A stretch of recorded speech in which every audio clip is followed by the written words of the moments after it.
Asociación Latinoamericana de Educación y Comunicación Popular, ALER, presenta Voces sobre la Mesa. Voces sobre la Mesa. Estamos en total desacuerdo ante un modelo de sociedad que tiene como uno de sus principios estructurales la desigualdad y discriminación. Ahorita un niño de 5 años le das un teléfono, pues se queda en el teléfono. O sea, antes los niños aprendían más. Diálogo abierto sobre distintos temas de la realidad latinoamericana, caribeña y mundial. Voces sobre la Mesa. Voces sobre la Mesa. América Latina y el Caribe continúan siendo una de las regiones más ricas en recursos naturales en todo el mundo, con una fuerte dependencia del extractivismo como motor económico. Qué gusto compartir con ustedes, amigos y amigas, en esta nueva entrega del programa Voces sobre la Mesa, una producción de la Asociación Latinoamericana de Educación y Comunicación Popular, ALER.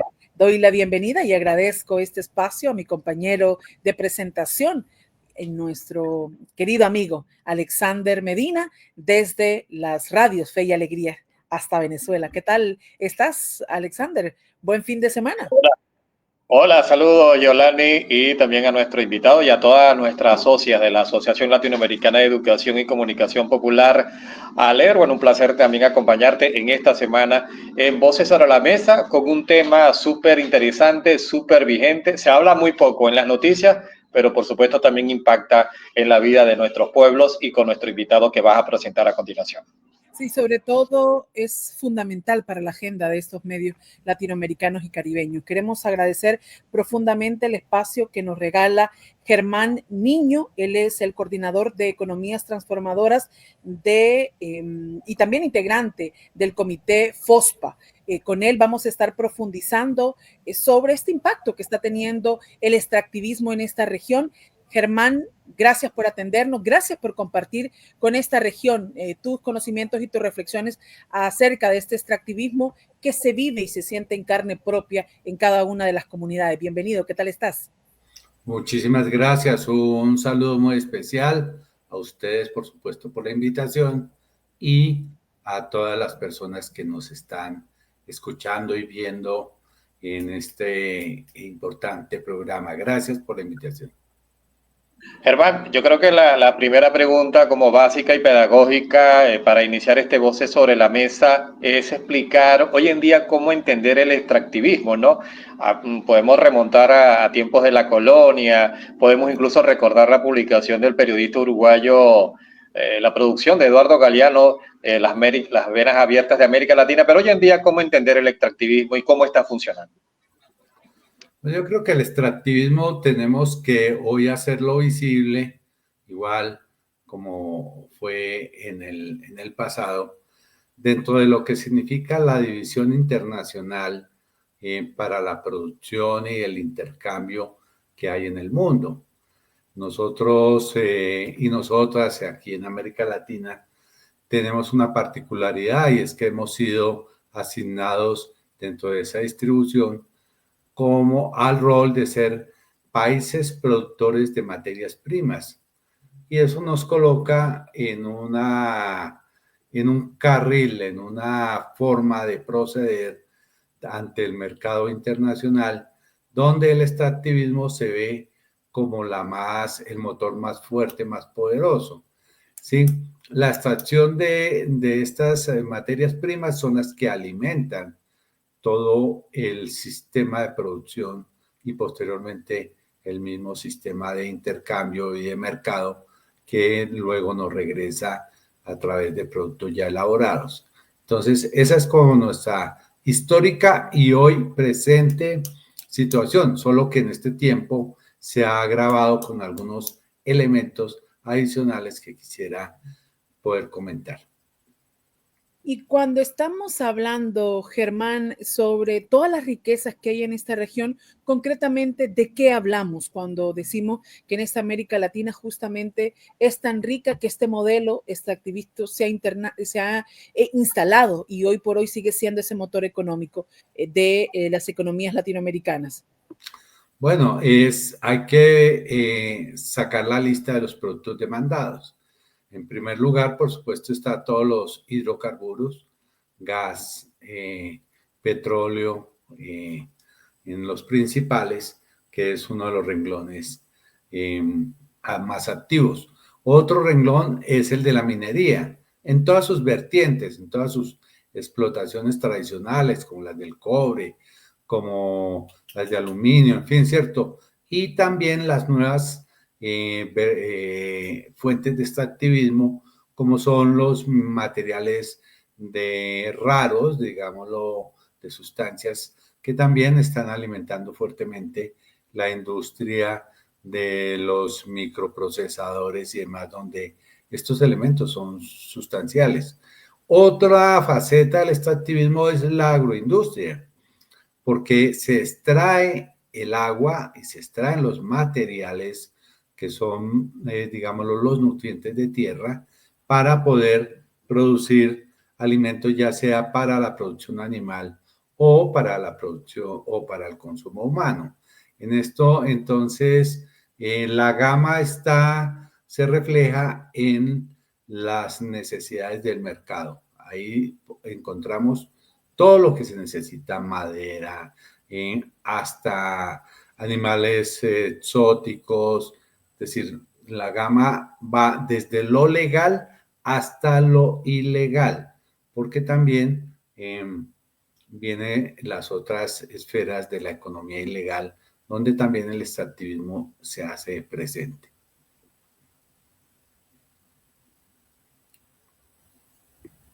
Bueno, seguimos conversando junto con Germán Niño sobre el extractivismo en esta región. Por ejemplo, Germán, algunas prácticas del extractivismo en estos países latinoamericanos se dan porque los gobiernos la están permitiendo y lo dan en este caso como parte de esas actividades legales, digamos, o legalmente constituidas. Un caso particular es el tema de la minera, el tema de las hidroeléctricas. ¿Cómo son las legislaciones en la mayoría de estos países latinoamericanos que hoy por hoy están permitiendo este tipo de actividades para generar ingresos, aunque en la práctica, te lo comento como en el caso de Honduras, no necesariamente significa un gran ingreso la actividad minera, pero que hoy por hoy sigue siendo una de las grandes apuestas de los gobiernos, de las distintas administraciones? Pues mira, permíteme entonces aprovechar, quisiera compartir con ustedes a propósito de la pregunta que me parece muy, muy clave. Los resultados de una investigación que hicimos con LatinDA, que es la red donde yo me trabajo, alrededor de la relación entre el tema de extractivismo, deuda pública y cambio climático. Y entonces, tu pregunta hace referencia a los marcos constitucionales ¿sí? Entonces tendríamos que considerar cuáles son los marcos constitucionales de esa relación. Hay que decir de entrada que esto es un círculo vicioso. Permítame decirlo en pocas palabras, y es que a mayor deuda, ¿cierto? Hay mayor demanda en el campo fiscal para el pago de la deuda, ¿sí? Y esa deuda y esa demanda se ve reflejada en libertades y concesiones para ejercer el extractivismo, ¿sí? Normalmente esos son los términos de la transacción.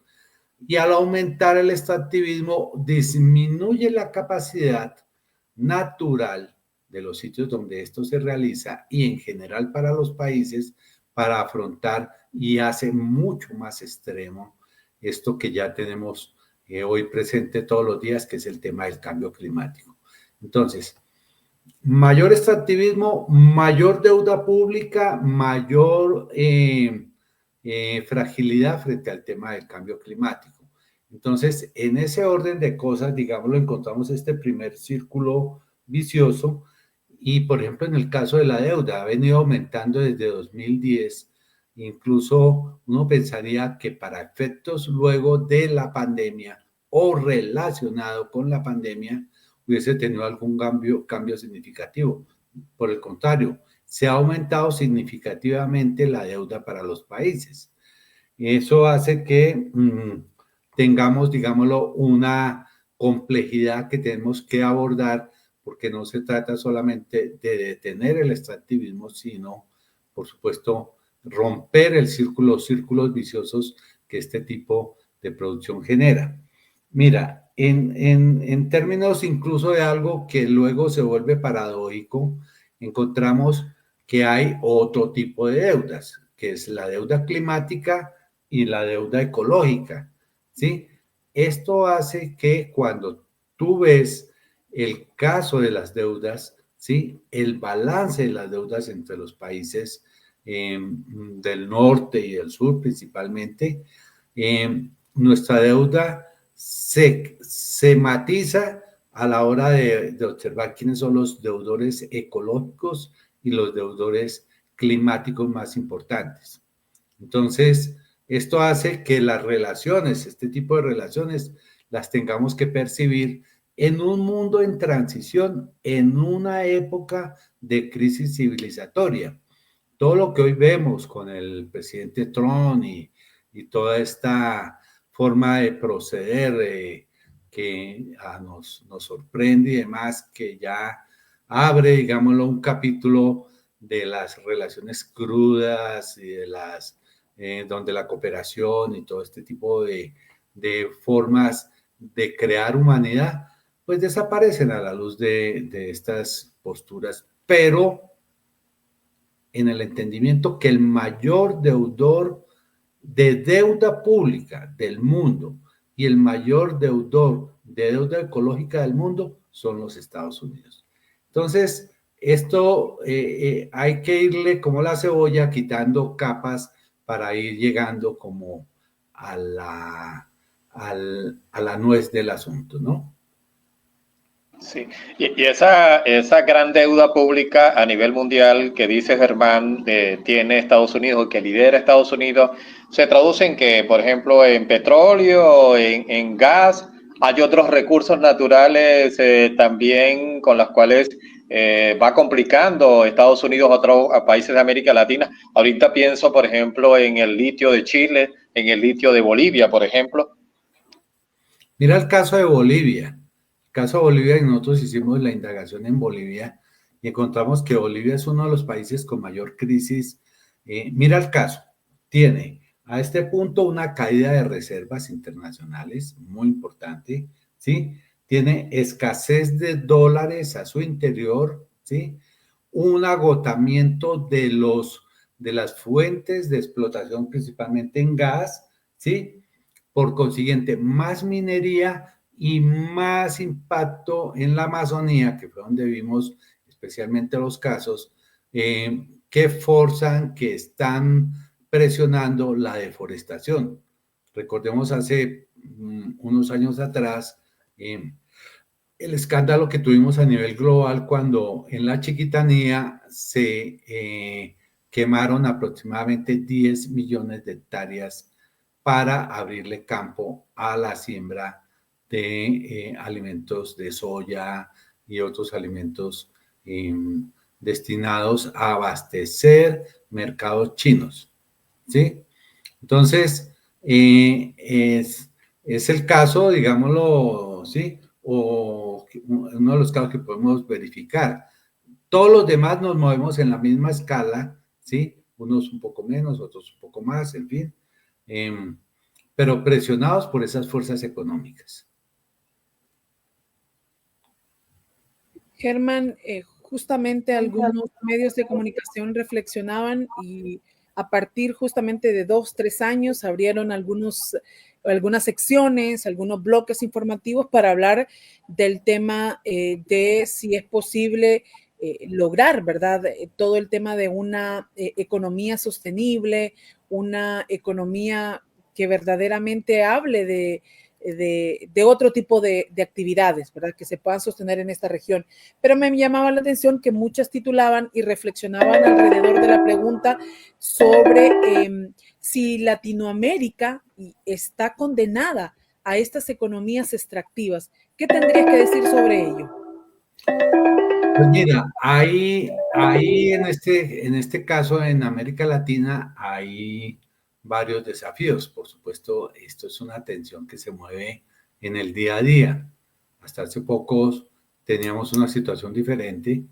Hoy nos movemos bajo la misma lógica, pero en intensidades tremendas. Por ejemplo, digámoslo, cosas para destacar en la región. El vínculo que hace el gobierno colombiano al adherirse al Tratado de No Proliferación de Combustibles Fósiles en el marco de la COP28. Esa es una buena señal, ¿sí? Otra señal es lo que sucedió alrededor de la consulta popular del Yasuní en el Ecuador, ¿sí?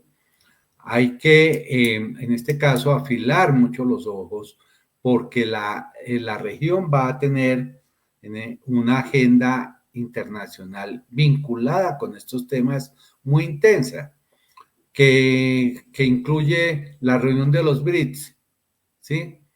Esta vez en cabeza de la presidencia de Brasil, que repite por cuarta vez, ¿sí? Y donde el tema de cambio climático es fundamental. Tú sabes que Brasil en esto tiene un papel importante, no solamente, digámoslo, a nivel global, vinculado con los BRICS o con el G20, el cual acaba de retirar también de su presidencia, sino en el mismo caso de la región, a través de su participación en la cumbre de los presidentes de la Amazonía, ¿sí? Entonces, tenemos los BRICS, tenemos la segunda cumbre de los presidentes de la Amazonía, tenemos también la cumbre de la CELAC. Colombia asume la presidencia de la CELAC ahora en estos días, ¿sí? Y la COP30 en Brasil en noviembre de este año. Entonces es una agenda muy intensa donde, por supuesto, está en debate todos estos temas, ¿sí? Todos estos temas son conducentes. Entonces, la idea justamente como movimientos sociales es que podamos percibir esto como un proceso y podemos actuar en consecuencia.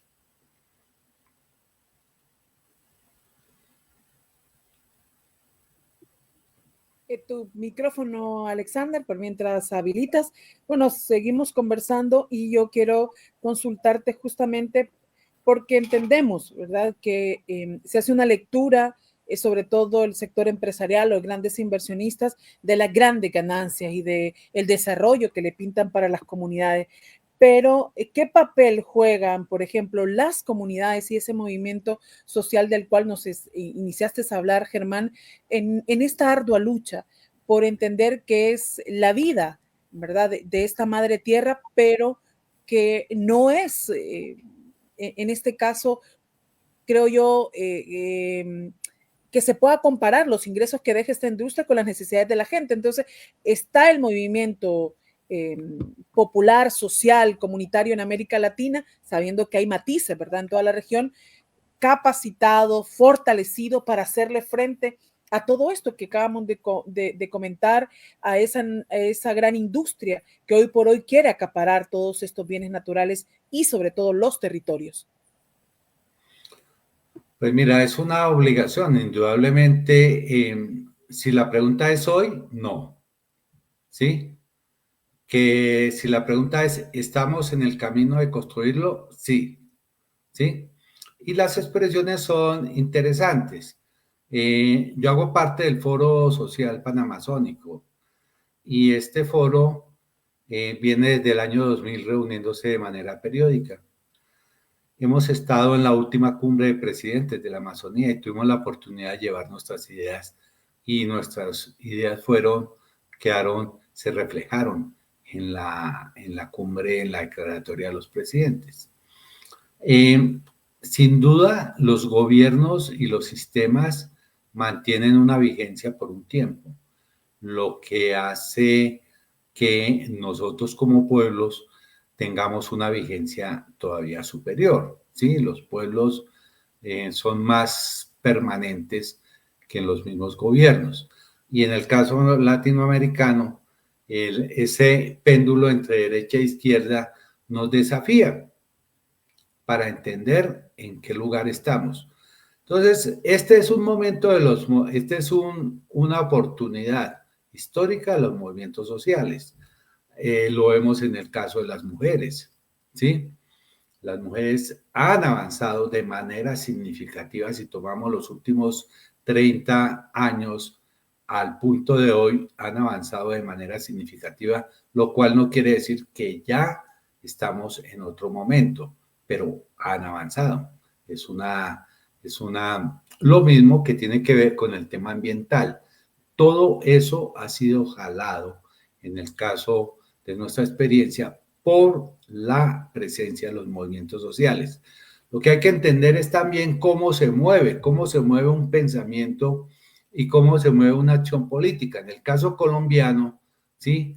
Tuvimos la oportunidad de emprender la tarea de modificar 200 años de gobiernos de derecha. Hoy tenemos un gobierno de izquierda con muchos desafíos, ¿sí? Porque no es solamente llegar al poder, sino poder gobernar. Entonces, y digamos, la construcción democrática depende de la capacidad que tengamos de ver el corto y el largo plazo, ¿sí? A qué somos capaces de trabajar, de resolver en términos de la construcción de los derechos humanos, del derecho a la naturaleza, ¿sí? Por eso cité también un poco la consulta del Yasuní, que es un hito muy interesante, muy importante que tenemos para la región. Entonces, va en eso. Cada uno tenemos una partecita de la solución, ¿sí? Cada uno tenemos una parte del problema, ¿sí? Y las fórmulas están en convertir también todo eso en una acción mucho más proactiva, ¿sí? Vinculada al hecho de que tengamos conciencia de que vivimos un momento de transición, ¿sí? Y eso nos marca totalmente. Ahora, en esa solución de la cual formamos parte todos y cada uno tiene su porción, Germán, ¿quién puede tener parte de la solución cuando la criminalidad se une al extractivismo o a estas prácticas extractivistas? Pienso, por ejemplo, el caso que nos toca a nosotros en Venezuela, el arco minero del Orinoco, que afecta a todo el sur del país, una zona inmensísima, forma parte incluso de la Amazonía, pero allí funcionan, operan muchos grupos criminales, amparados también y tutelados en algún momento por espacios gubernamentales. Entonces, ¿a quién le toca enfrentar esa partecita de la solución? Pero fíjate que ahí en esa pregunta tuya hay dos cosas súper interesantes. Y es ver cómo el combate de la criminalidad tiene que ver con las negociaciones de paz en Colombia. ¿Sí? Entonces, una cosa que se conecta con la otra por obvias razones, en este caso, principalmente del orden económico. Ahí tenemos una relación. ¿Qué querría decir? Disminuye la delincuencia si tenemos oportunidad de realizar la paz en Colombia. ¿Sí? Eso es nos pasó con la deforestación. El tema de la deforestación es que cuando empezaron las negociaciones con las FARC, bajó la deforestación, ¿sí? Entonces, por eso el presidente pudo presentar datos exitosos en términos de la deforestación. Lo otro que surge de tu pregunta muy interesante es la sostenibilidad. Nosotros tuvimos la fortuna el año pasado de vincular el foro panamazónico con el Foro Social Mundial de Economías Transformadoras, ¿sí? Y hay una investigación de una organización colombiana que tiene la siguiente afirmación, dice, el desarrollo de las economías transformadoras puede ser una salida para combatir las economías ilegales, ¿sí?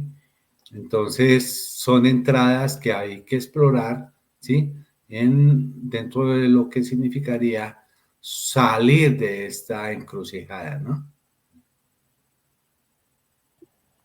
Comentabas algo ya en esto, pero concretamente, ¿qué rol juegan las mujeres, Germán, en el cuidado de esta casa común, de esos bienes naturales? Y te lo pregunto porque conocerás seguramente el caso en Honduras, que es muy emblemático, el caso Guapinol, en esencia son las mujeres quienes han sostenido la lucha en defensa del río, ¿verdad? En esta zona. Pero en la región, ¿cómo se da ese papel de las mujeres? Qué bonita pregunta, muchísimas gracias. Mira, lo primero hay que decirlo con toda firmeza y subrayarlo, es que la concepción, la esencia, el paradigma, uno de los paradigmas transformadores que tenemos ahora es el cuidado, ¿sí? Y el cuidado proviene de las reflexiones y del pensamiento feminista. Son el primer sector que habló con esa conexión política con el tema del cuidado. Y hoy el cuidado, en el caso del Foro de Economía, del Foro Panamazónico, es el eje de su existencia. Es el cuidado de la gente y el cuidado de la naturaleza, ¿sí?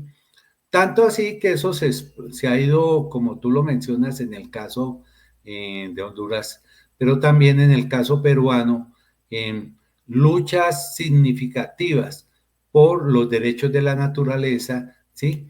Donde ya hay una amplia referencia de casos en Colombia, en Perú, en Honduras.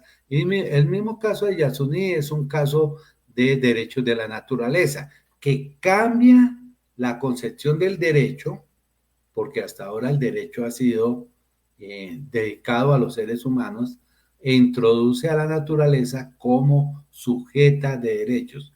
Pero además, en el caso colombiano, por ejemplo, hay un fallo de la Corte Constitucional en protección del Amazonas y declarándolo sujeto de derechos. Entonces, y para la mayoría de los casos, las mujeres han sido, y en el caso peruano del río Marañón, las mujeres fueron y son las protagonistas de primer orden. Entonces, en la inspiración de las mujeres, en el tema del cuidado y sus luchas, ¿sí? Su presencia es innegable, ¿no? Eso no estamos hablando de las declaraciones de Naciones Unidas, estamos hablando de la lucha de la gente en los espacios locales y principalmente de las mujeres, por supuesto. Claro, y haciendo énfasis también en algunos territorios de las mujeres indígenas, ¿no? Que también tienen toda una cultura central de cuidado. Germán, sí. Ya para cerrar, desde el FOSPA, que no se detiene, por más que no tenga encuentros, hay agendas desde tu grupo, Latindad, Economías Transformadoras. ¿Qué agendas podemos compartir con nuestra audiencia de Voces sobre la Mesa? Bueno, pues es que tenemos que decirte que en el FOSPA hemos aprendido que no todo termina en el evento, sino que todo sigue como un proceso. Entonces nos hemos inventado las iniciativas de acción y fruto de las iniciativas de acción lanzamos en Rurrenabaque, en Bolivia, la campaña contra el hambre, ¿sí? Que es fruto del esfuerzo de la iniciativa de soberanía, seguridad alimentaria. Mira los temas que conecta: soberanía, seguridad alimentaria, seguridad hídrica, agroecología, ¿sí? Economías transformadoras, derechos de la naturaleza e inteligencia artificial, ¿sí? Entonces, hay una iniciativa que todos los días está trabajando en esto. Hay otra iniciativa por los derechos de la naturaleza, en la cual se han hecho ya una síntesis de las principales y está a puertas de lanzar su campaña también en ese mismo sentido. Las mujeres tienen una campaña hermosísima que se llama Mi Cuerpo, Mi Territorio, ¿sí? Entonces, lo que nos hace FOSPA en movimiento es que mantenemos el proceso, ¿sí? Y el proceso con sus idas, sus venidas, sus encuentros, sus desencuentros, sus avances, tiene un lugar común donde poderse expresar, ¿sí? Y una amplitud que es toda la región. Entonces, para poder... Y esas son las cosas que queremos llevar a la COP30, que queremos llevar a la segunda cumbre de los presidentes, en fin, ¿cierto? Bueno, y otra serie, tenemos 10 iniciativas y en esas 10 tenemos actividades. Bueno, y nos quedamos comprometidas públicamente, Germán, desde ALER y desde las personas y las socias que formamos parte de esta plataforma, de estar muy pendientes y dar seguimiento, porque yo creo que es muy importante. A partir de esos encuentros, el trabajo, la construcción viene y eso requiere del compromiso. Agradecemos a Germán Niño, que nos ha acompañado en este espacio. Él es integrante del Comité FOSPA y que creo que nos hace ese llamado, Alexander, también a repensar estos temas, que requiere del compromiso de usted que nos está viendo, de usted que nos está escuchando. Hablar de los bienes naturales y de los territorios requiere de un compromiso ciudadano. Gracias, Alexander. Gracias a ti, gracias Germán. Muchísimo placer de tenerte con nosotros en Voces sobre la Mesa y será hasta una próxima oportunidad. Gracias a ustedes, muy amables. Hasta la próxima. La Asociación Latinoamericana de Educación y Comunicación Popular, ALER, presentó Voces sobre la Mesa. Voces sobre la Mesa. Estamos en total desacuerdo ante un modelo de sociedad que tiene como uno de sus principios estructurales la desigualdad y discriminación. Ahorita un niño de 5 años le das un teléfono, pues se queda en el teléfono. O sea, antes los niños aprendían más. Diálogo abierto sobre distintos temas de la realidad latinoamericana, caribeña y mundial. Voces sobre la Mesa. Voces sobre la Mesa.